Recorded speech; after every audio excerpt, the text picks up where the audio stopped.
السلام عليكم ورحمة الله وبركاته. إن الحمد لله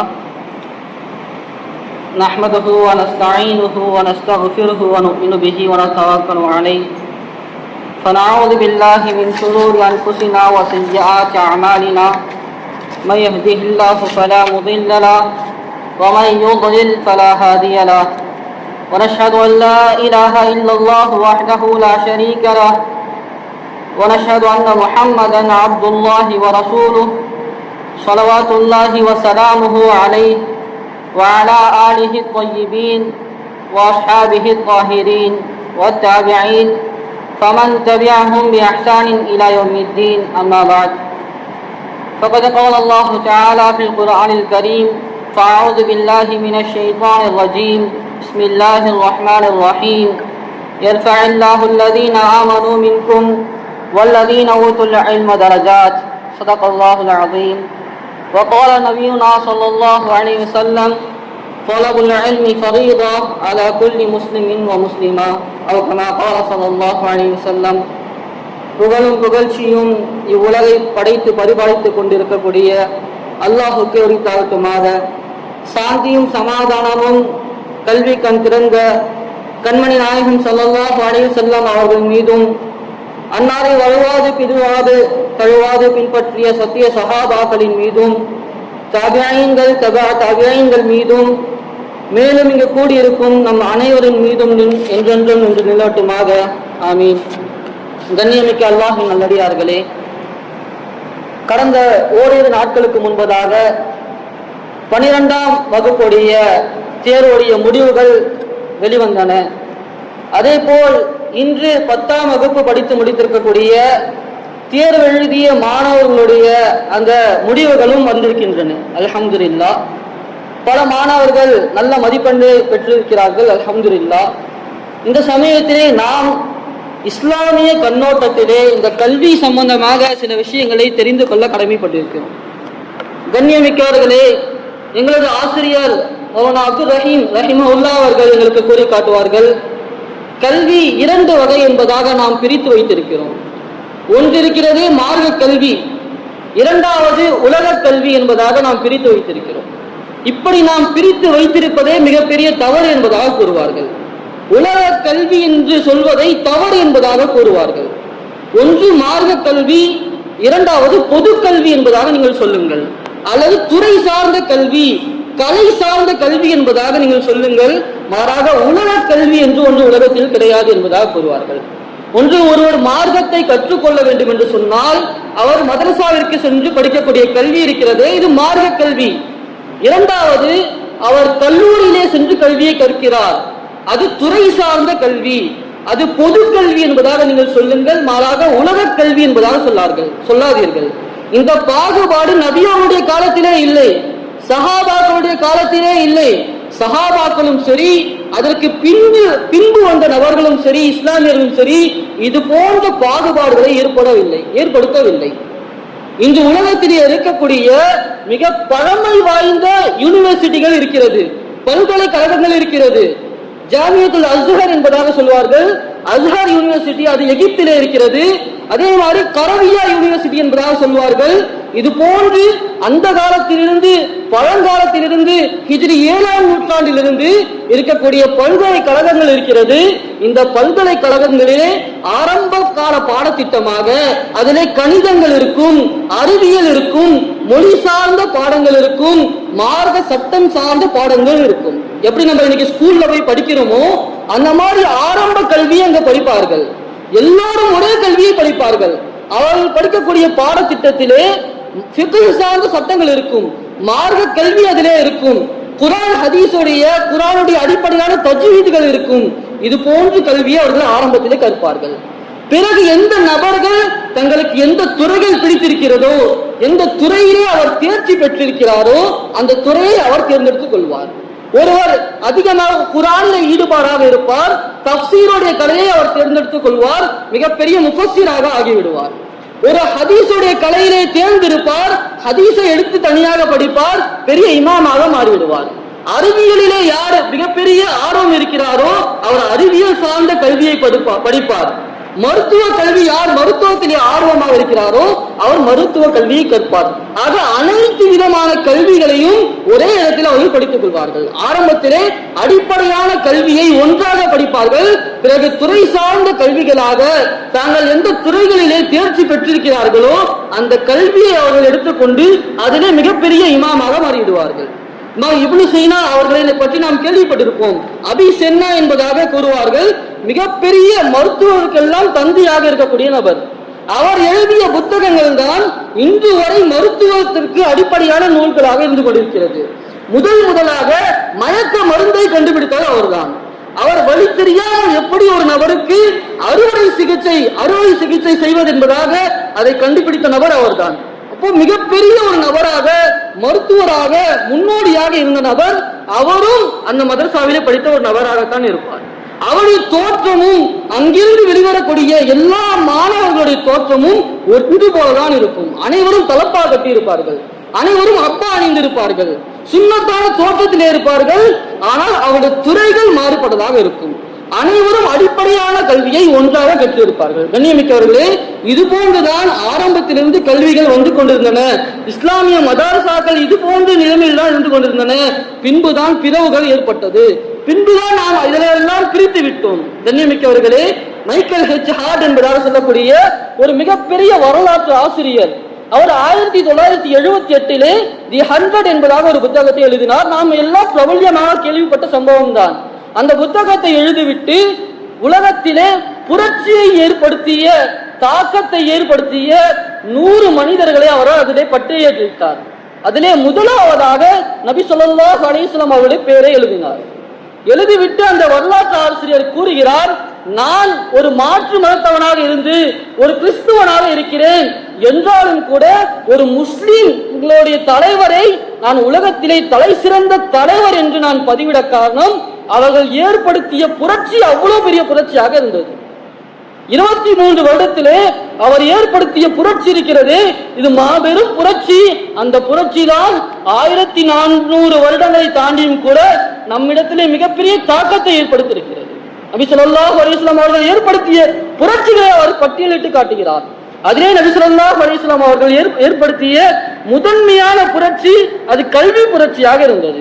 நபி ஸல்லல்லாஹு அலைஹி வஸல்லம் அவர்கள் வரும் பொழுது, இந்த உலகத்தில் பிறக்கும் பொழுது, இந்த உலகம் இருந்த சூழ்நிலையை நாம் விலகிக் கொள்ள வேண்டும். அரபு உலகத்திலே நபி அவர்கள் மக்காவில் இருக்கக்கூடிய சமயத்திலே அரபு நாடுகளிலே எழுத படிக்க தெரிந்த நபர்கள் எத்தனை நபர்கள் என்று கைவிட்டு எண்ணிவிடலாம். அவ்வளவு சொற்ப நபர்கள் அரபு உலகத்திலே எழுத படிக்க தெரிந்த நபர்களாக இருந்தார்கள். அரபு நாடு எவ்வளவு பெரிய நாடாக இருந்தது.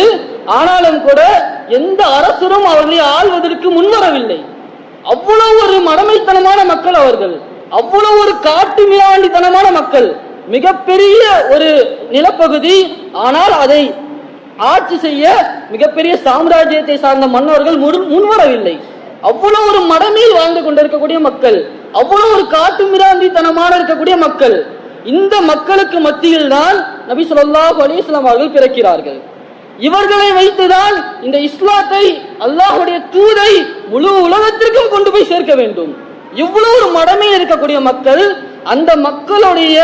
அந்த மக்களின் மூலமாகத்தான் அல்லாஹ்வுடைய இறை செய்தியை, தூதுத்துவத்தை முழு உலகத்திற்கும் கியாமத் வரைக்கும் கொண்டு போய் சேர்க்க வேண்டும் என்பதாக நபி ஸல்லல்லாஹு அலைஹி வஸல்லம் அங்கே அனுப்பப்பட்டார்கள்.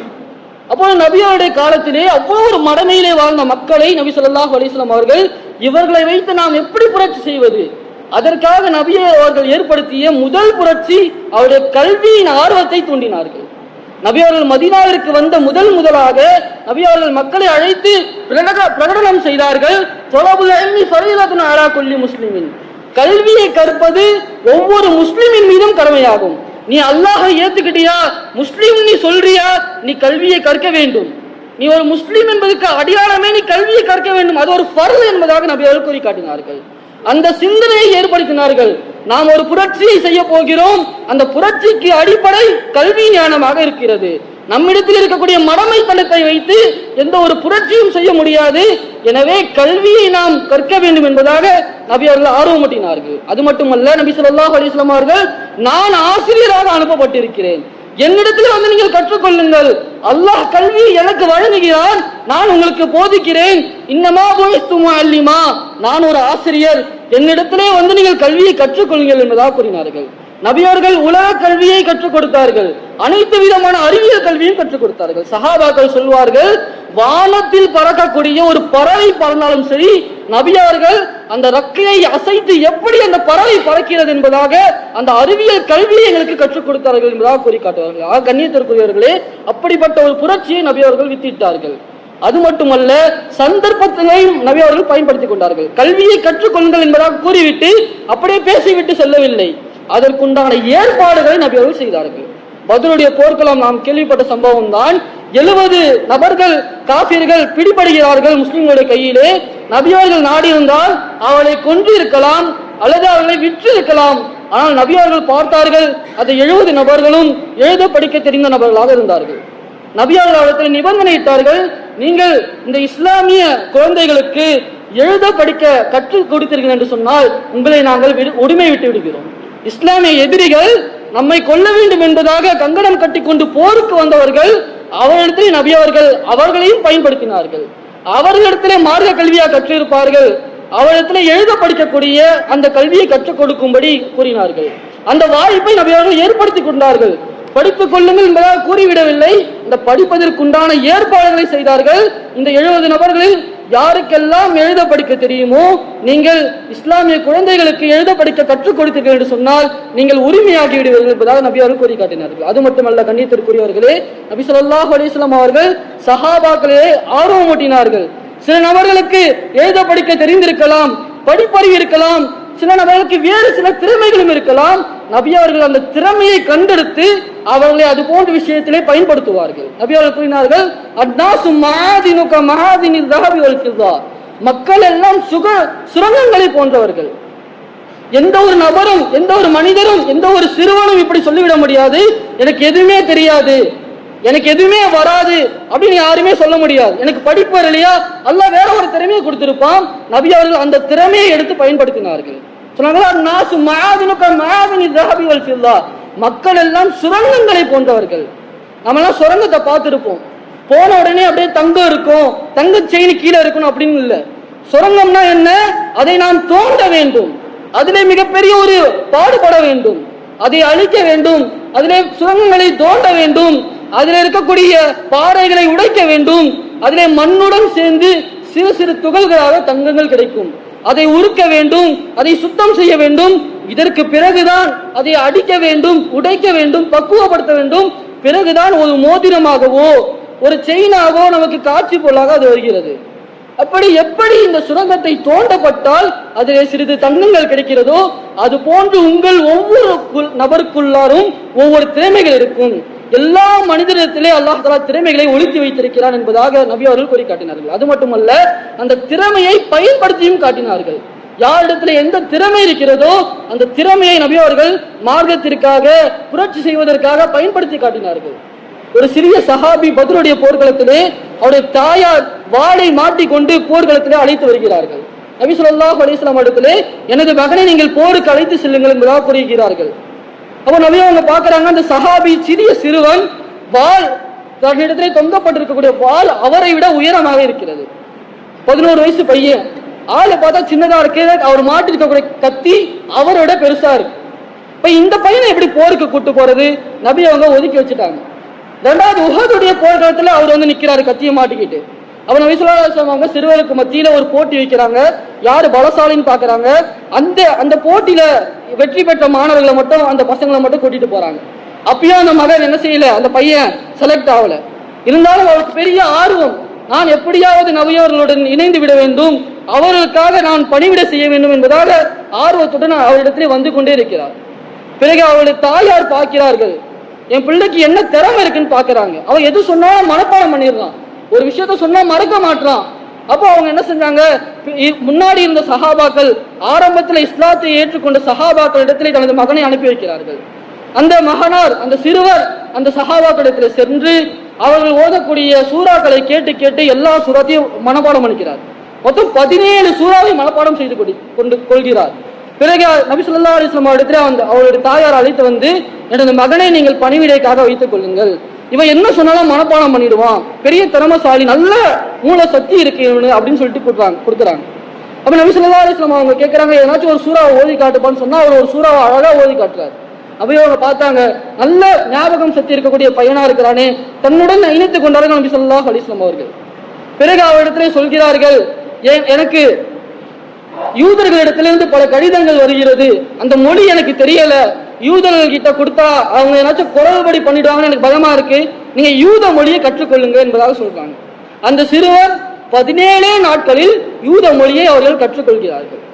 பிறகு இன்னொரு மொழியை சொல்கிறார்கள், சுரியானி மொழியை, அதையும் அவர் கற்றுக்கொள்கிறார்.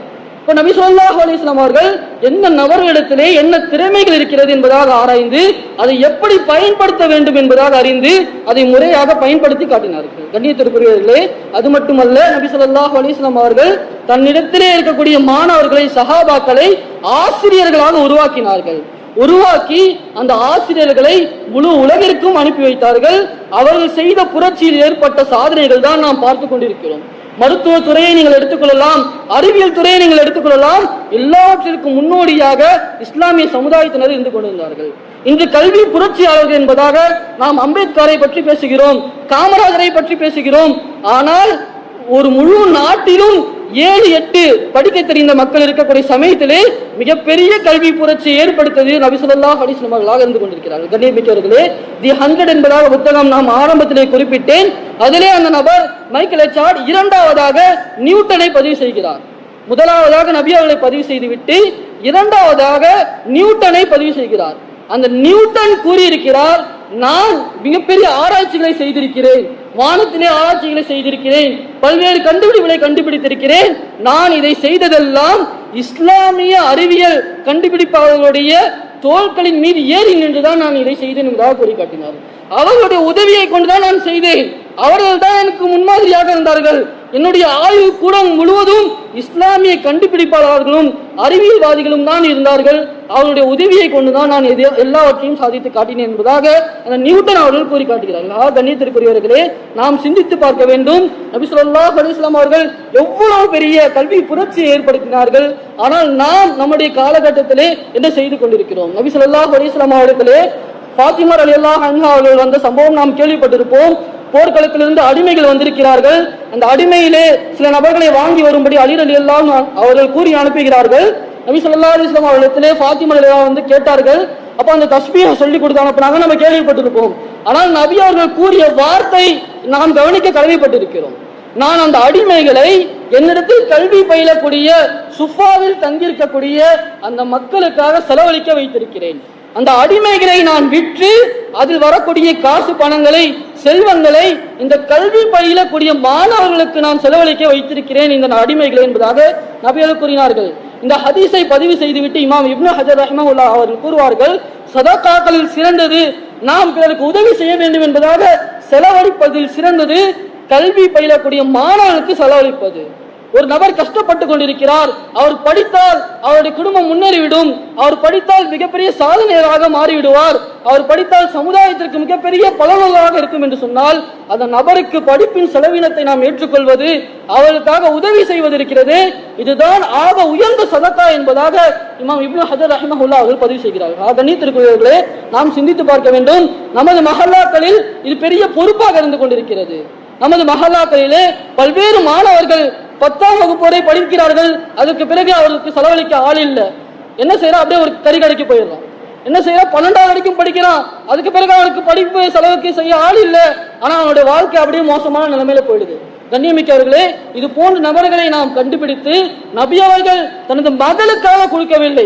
கஷ்டப்படக்கூடிய மகள் உடல் முழுவதும் ஒரு பெரிய கஷ்டத்தோட வராங்க, வேலை செஞ்சு செஞ்சு நைட்டெல்லாம் தூக்கம் வர மாட்டேன்னு சொல்லி வராங்க, நீங்க தஸ்பீஹ் செஞ்சுக்கோங்கன்னு சொல்லிட்டு அந்த அடிமைகளை நான் கல்வி பயிலக்கூடிய நபர்களுக்கு நான் சதகா செய்ய வைத்திருக்கிறேன் என்பதாக கூறி காட்டினார். நாம் சிந்தித்து பார்க்க வேண்டும், நாம் எந்த அளவுக்கு இந்த கட்டமைப்பை ஏற்படுத்தி வைத்திருக்கிறோம். ஒவ்வொரு மஹல்லாவில் இருக்கக்கூடிய தனவந்தர்களுடைய கடமை தன் மஹல்லாவில் இருக்கக்கூடிய கல்விக்காக கஷ்டப்படக்கூடிய மாணவர்களுக்காக உதவி செய்வது மிகப்பெரிய ஒரு கடமையாக இருந்து கொண்டிருக்கிறது. கண்ணியமிக்கவர்களே, இந்தியாவிலே 2011 அந்த லிஸ்டின் படி, சென்சஸின் படி 4% மக்கள் தான் இஸ்லாமியர்கள் படிக்க தெரிந்தவர்களாக இருக்கிறார்கள். படிக்க தெரிஞ்சவர்னா என்ன, அவர் பேரு சைன் போடுவார், அவ்வளவுதான். 1.8% மக்கள் மட்டும்தான் பட்ட படிப்பை படிக்கக்கூடிய நபர்களாக இருக்கிறாங்க. மொத்தம் 100% சொன்னா இந்த தமிழ்நாட்டை மட்டும் எடுக்க தேவையில்லை, முழு இந்தியாவில் எடுத்துன்னு சொன்னா 2019 கணக்குப்படி வெறும் 1.8% மக்கள் மட்டும்தான் பட்ட படிப்பை இஸ்லாமியர்கள் படிக்கிறார்கள். அதிலும் துறை சார்ந்த அந்த IAS IPS போன்ற அதிகாரத்துறை சார்ந்த கல்வி எடுத்துக்கொண்டால் 0.5% தான் இருக்கிறாங்க 100%. நாம் சிந்தித்து பார்க்க வேண்டும், மிகப்பெரிய கல்வியில் பின்தங்கிய சமுதாயமாக நாம் இருந்து கொண்டிருக்கிறோம்.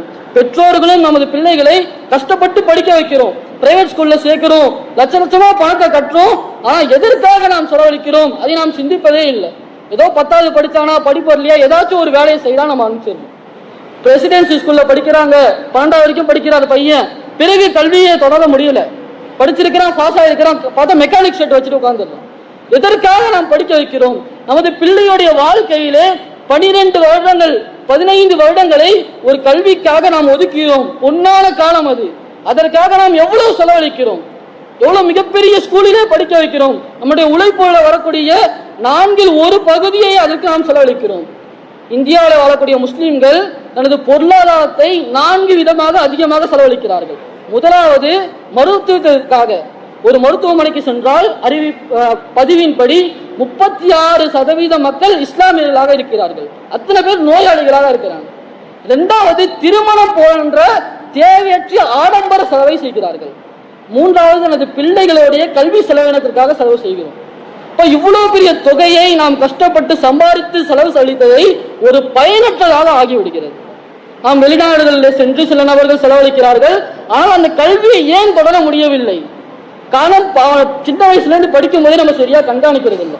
ஏதோ சேர்த்துட்டோம், காசை கட்டுறோம், அவன் படிச்சிருவான், டிகிரி வாங்கிடுவான் ஒரு கண்ணோட்டத்துல அவன் படிக்க வைக்கிறோம். ஆனா என்ன படிக்கிறான், அவனுடைய கல்வி தரம் எப்படி இருக்கிறது, சின்ன வயசுல இருந்து அவன் எதுல டேலண்டா இருக்கிறான், அவன் எதுல ஆர்வமா இருக்கிறான், என் பிள்ளைய நான் என்ன ஆக்க போறேன், ஒரு கற்பனையோடு ஒரு லட்சியத்தோடு அவனுக்கு சிந்தனையை ஊட்டி நாம் வளர்ப்பதில்லை. ஏதோ ஸ்கூல்ல சேர்த்துட்டேன், படிக்க வைக்கிறேன், என்ன எந்தெந்த காலேஜ்ல படிக்கிறாங்க, ஆனா பின்னாடி பார்த்தா எலக்ட்ரீஷியன் வேலை செய்யறாங்க. எவ்வளவு ஒரு கவலையான நிலைமை. அப்ப படிக்க வச்சது பிரயோஜனம் இல்லாம நம்ம ஏன் படிக்க வைக்கணும்? ஒரு பெயிண்ட் அடிக்கிறதுக்கு ஏன் டிகிரி படிக்கணும்? ஒரு டிரைவர் விசா வாங்கி சவுதியில போய் கார் ஓட்டுறதுக்கு ஏன் லட்சக்கணக்கில் செலவழிச்சு காலேஜில் படிக்க வைக்கணும்? நம்ம சிந்திச்சு பார்க்கணும். நம்ம செலவழிக்கக்கூடிய அந்த செல்வங்கள் பயனுள்ளதாக இருக்க வேண்டும். கண்ணியத்திற்குரியவர்களே, நபி ஸல்லல்லாஹு அலைஹி வஸல்லம் அவர்கள் மூலமாக எவ்வளவு பெரிய கல்வி புரட்சியை ஏற்படுத்தி காட்டினார்கள். அந்த கல்வி புரட்சியை நாம் கையில் எடுக்க கடமைப்பட்டிருக்கிறோம். இந்த கடமை நபியார்களுக்கு பிறகு ஒரு நபி வந்து கையில் எடுப்பதில்லை, ஒவ்வொரு மஹல்லாவில் இருக்கக்கூடிய நபர்கள் மீது கடமையாக இருந்து கொண்டிருக்கிறது. அப்படிப்பட்ட ஒரு பாக்கியத்தை அல்லாஹ் நம்ம அனைவருக்கும் தந்தரல் புரிய வேண்டும். அதன் அடிப்படையிலே உலமாக்கள் எல்லா விஷயத்திலும் முன்னோடிகளாக இருக்கிறார்கள். அதன் அடிப்படையிலே 10ஆம் வகுப்பு 12ஆம் வகுப்பு படித்த மாணவர்களுக்கு உயர்கல்வியை எப்படி நாம் தேர்ந்தெடுக்க வேண்டும் என்பதற்காக ஒரு மிகப்பெரிய ஒரு விழிப்புணர்வு நிகழ்ச்சியை ஏற்படுத்தியிருக்கிறார்கள். அதிலே நாம் அனைவரும் நமது பிள்ளைகளை கலந்து கொள்ள செய்ய வேண்டும். கண்ணியமிக்கவர்களே, 3 குரூப் தான். பயாலஜி படிச்சிருக்கியா, 12th முடிச்சியா நர்சிங், கம்ப்யூட்டர் சயின்ஸ் முடிச்சியா இன்ஜினியர், அக்கௌண்ட்ஸ் படிச்சியா 12th BSc. இது 3ஐ தவிர வேறு கல்வி நமக்கு தெரியவதில்லை. எத்தனையோ துறைகளிலே ஆள் இல்லாமல் இருக்கிறார்கள். எவ்வளவு சிறந்த கல்விகள் இருக்கிறது. நாம் எல்லாம் ஒரு மஷூரா இல்லாமல், ஒரு கட்டமைப்பு இல்லாமல், ஒரு ஏழை சிறுவன் படித்துக் கொண்டிருக்கிறான். அவனுக்காக வக்ஃப் போர்டுல ஸ்காலர்ஷிப் வருது. ஸ்காலர்ஷிப் 1000 ரூபாய். தம்பி ஸ்காலர்ஷிப் வாங்கலையாப்பான்னு கேட்கிறோம். இல்ல அதுக்காண்டி அலையணும்னா 1000 ரூபாய்க்காண்டி எவ்வளவு அலைகிறது? இல்லப்பா, உங்களுக்காக ஒதுக்கப்படக்கூடிய நிதி அது, நீங்கள் அதை பெற்றுக்கொண்டா அவங்களுடைய கல்விக்கு யூஸ் ஆகுமே, உன் பஸ் செலவுக்கு யூஸ் ஆகும், உன் கைடுக்கு யூஸ் ஆகும். கேட்டா வக்கீல் கிட்ட போய் கையெழுத்து வாங்கணும், அவரு அதுல 200 ரூபாய் கேட்கிறார். எவ்வளவு பெரிய மோசடியாக இருந்து கொண்டிருக்கிறது. நாம் வக்கீல்களை உருவாக்க வேண்டும், நாம் சமுதாயத்தை உருவாக்க வேண்டும். அந்த சமுதாயத்து நபர்கள், அந்த கல்வியாளர்கள் நமது உம்மத்திற்கு சேவை செய்யக்கூடிய நபர்களாக இருக்க வேண்டும். நபியார்கள் இப்படிதான் உருவாக்கி காட்டினார்கள். நபியார்கள் ஏற்படுத்திய கல்வி புரட்சி ஒரு மிகப்பெரிய கல்வி புரட்சியாக இருந்தது.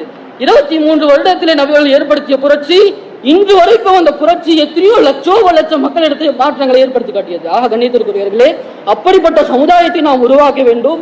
அப்படிப்பட்ட நபர்களாக அல்லாஹ் தஆலா நம் அனைவரையும் ஆக்கி அருள் புரிவானாக. வா ஆகிரு தஅவானா அல்ஹம்துலில்லாஹி ரப்பில் ஆலமீன். அஸ்ஸலாமு அலைக்கும் வரஹ்மத்துல்லாஹி வபரகாத்துஹு.